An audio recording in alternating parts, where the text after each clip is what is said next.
Pessoal, tudo bem? Aqui é o professor Wesley. Essa é a nossa segunda aula do curso de Genética Humana do módulo 1. Nessa videoaula eu quero conversar com vocês aqui acerca da organização do genoma humano. E essa é uma primeira aula de uma série de duas aulas aí.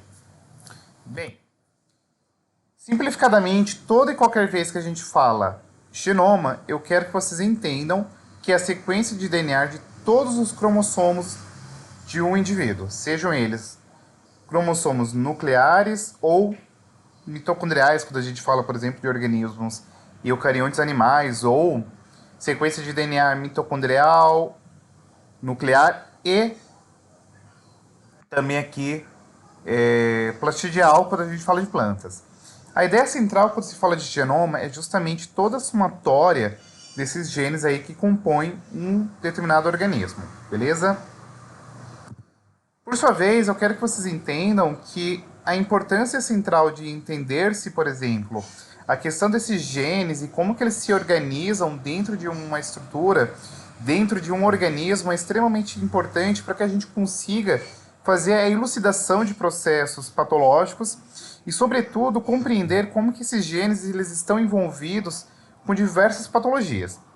Para se ter uma breve noção, entre os anos de 1981 até 2000, nós tivemos aqui um aumento muito crescente nesse processo de rastreamento de genes envolvidos aí com doenças das mais diversas. E a grande importância desse rastreamento é que a gente consegue fazer diagnóstico, prognóstico e também aí entender como que é um processo de uma doença atrelada aí com uma base genética. A importância central de entender-se essa questão de genoma, de genes e etc. é a seguinte: aonde que esses genes estão localizados? E é pertinente nós destacarmos aqui que esses genes estarão localizados aqui em todas as células do nosso corpo e também estarão aí presentes em todos os seres vivos. Então, cada organismo, cada espécie apresenta um conjunto cromossômico, apresenta um conjunto de genes, e esses genes, por sua vez, eles estarão obrigatoriamente localizados nos cromossomos nucleares e mitocondriais, quando a gente fala aqui em organismos eucariontes animais, ou nos cromossomos plastidiais, ou até mesmo a gente pode pensar nos cromossomos circulares presentes em bactérias, que são os plasmídeos, tá? Mas a ideia central, muito simplificadamente, é que tu encontra material genético na região nuclear e tu pode encontrar também dentro de organelas como as mitocôndrias e os cloroplastos, por exemplo. E nesse sentido, a molécula que nos interessa destacar aqui e conversar nas próximas aulas do curso de genética humana é justamente a molécula de DNA. Por quê? Uma célula somática, isto é, uma célula não sexual, ela vai apresentar aqui um conjunto de 46 cromossomos. Então nós temos aqui 23 pares de cromossomos. Um vem da linhagem paterna, outro da linhagem materna, sendo que existe aí cerca de 2 metros de DNA. E esse DNA, por sua vez, ele apresenta aqui cerca de 3 bilhões de subunidades de pares de bases, né? Adenina, timina, citosina, guanina. E também tem-se aqui o DNA mitocondrial. E é importante e pertinente nós destacarmos que é justamente a molécula de DNA que vai carregar toda essa informação genética, vai conter esses genes que vão ter instruções para que haja aí a produção de uma molécula precursora que nós denominamos como RNA mensageiro e também outros tipos de RNAs aí funcionais e estruturais, que vai fazer com que essa informação seja expressa sob a forma de uma proteína. Então, a gente tem aqui, por exemplo, cerca de aproximadamente 25 mil genes que estão diretamente atrelados com a codificação de RNA e proteínas responsáveis pelas mais diversas funções biológicas. Então, a gente vai ter que discutir o DNA, precisa se compreender, porque é justamente a partir dessa molécula que nosso estudo na genética humana ou na genética molecular se alicerça. Por sua vez, esse DNA, como eu falei para vocês, que apresenta aí cerca de 2 metros de comprimento, ele não pode ficar simplesmente desenrolado dentro de uma célula. Então, ele precisa sofrer um processo de empacotamento. Então, o DNA ele consegue se enovelar aqui na presença de proteínas que nós denominamos como histonas e vai sofrendo um processo de compactação, formando estruturas que nós chamamos de nucleossomos, octâmeros, e aí esse processo de empacotamento, de enovelamento, de compactação do DNA é o que dá origem, por exemplo, aos cromossomos. É pertinente nós destacarmos aqui que existe justamente um modelo tridimensional para a molécula de DNA. Isso foi proposto pelo Watson e Clicker, mas já enfatizo aqui um detalhe muito importante, que Watson e Clicker só conseguiram propor esse modelo helicoidal do DNA graças aos experimentos de raio-x realizados pela Rosalind Franklin, tá? Embora não tenha sido laureada com o prêmio Nobel, a importância da Rosalind Franklin é muito grande, tá? Então, no ano de 1953, precisamente em 25 de abril, o Watson e Clicker eles publicaram esse paper clássico aqui, que descreve a molécula de DNA como uma molécula dupla hélice, e eles notaram que a estrutura sugeria aí um mecanismo de replicação do material genético. Claro que, enfatizo novamente, embora o Watson e o Clicker tenham sido laureados, eles só conseguiram isso aqui em decorrência da Rosalind Franklin, tá? Então eles ganharam aqui o prêmio Nobel em Fisiologia e Medicina em 62. É conhecido como modelo Watson e Clicker, mas, salvo não me falha a memória, no ano de 2022, alterou-se agora para modelo Watson, Clicker, Rosalind Franklin. E nesse sentido, a gente vai discutir ao longo do curso de Genética Humana uma série de várias doenças genéticas, e para que a gente consiga discutir, eu subdividir elas em alguns blocos. As monogênicas, como por exemplo a anemia falciforme, fibrose cística, albinismo, ou seja, aquelas clássicas que vocês aprendem lá no ensino médio, herança dominante, herança recessiva.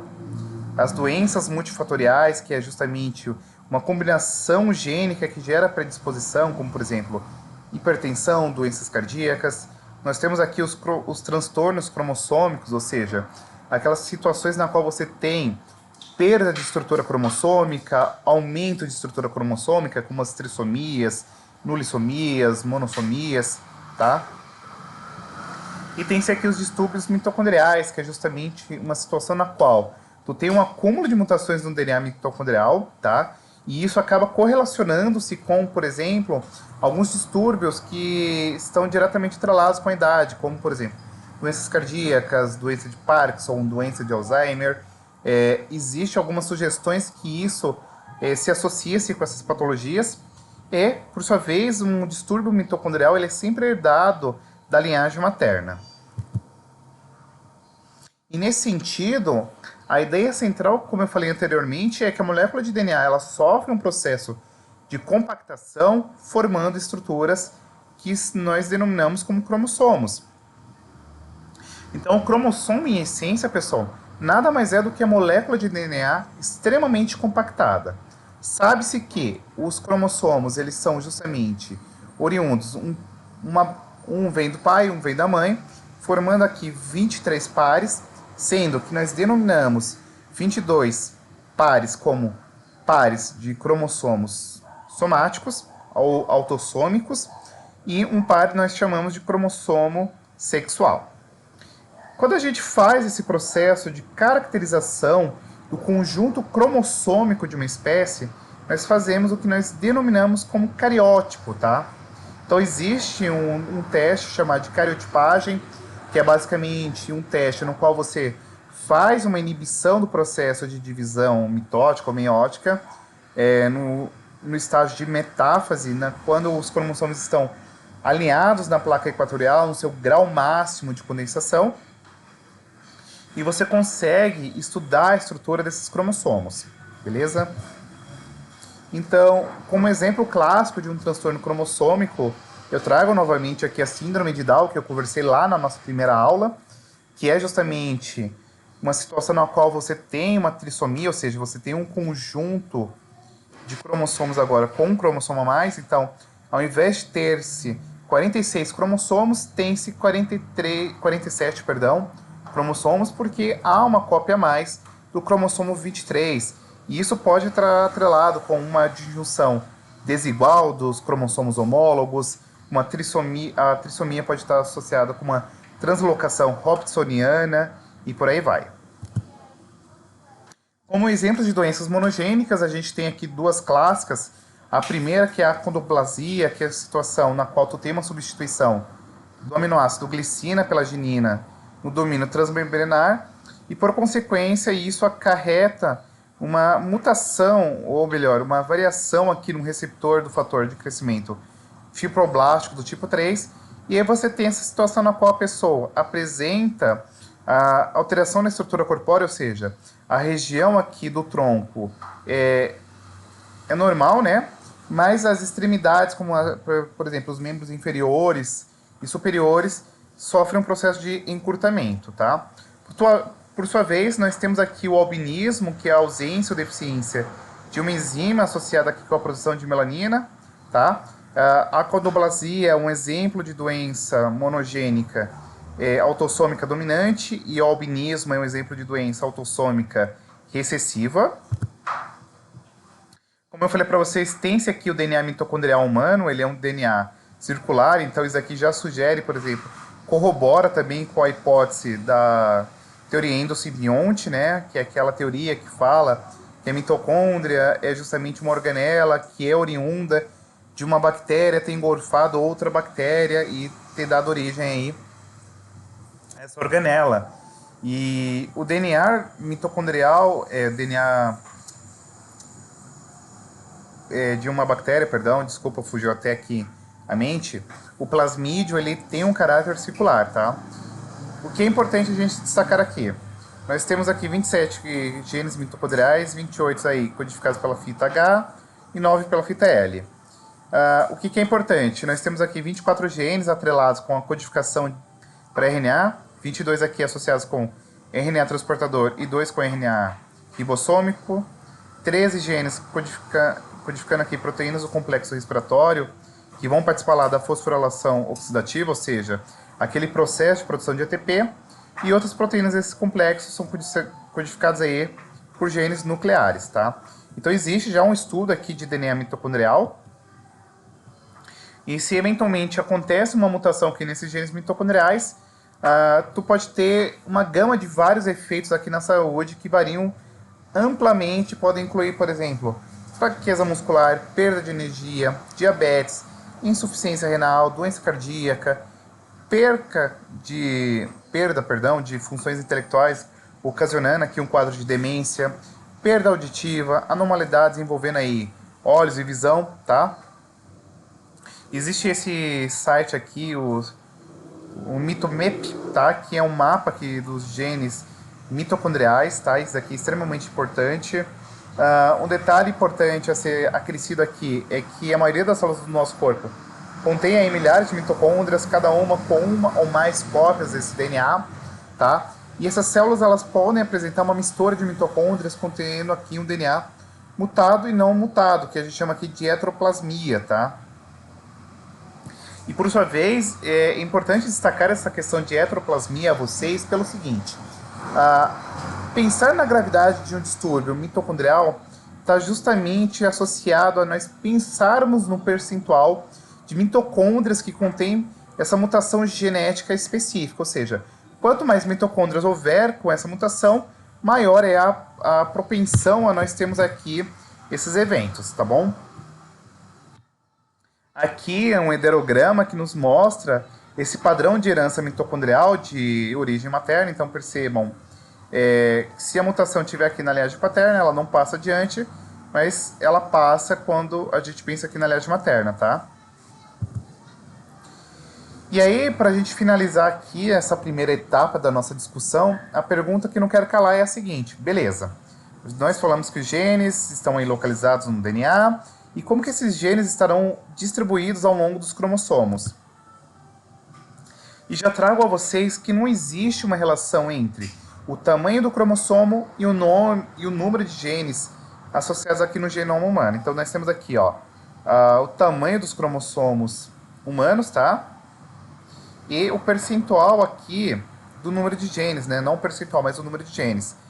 Então, o que eu quero que vocês entendam de antemão, com essa figura em especial, é isso daqui. Que existe um contraste entre as densidades gênicas, ou seja, a quantidade de genes é completamente diferente nos cromossomos e não tem correlação direta com o tamanho do cromossomo, tá bom?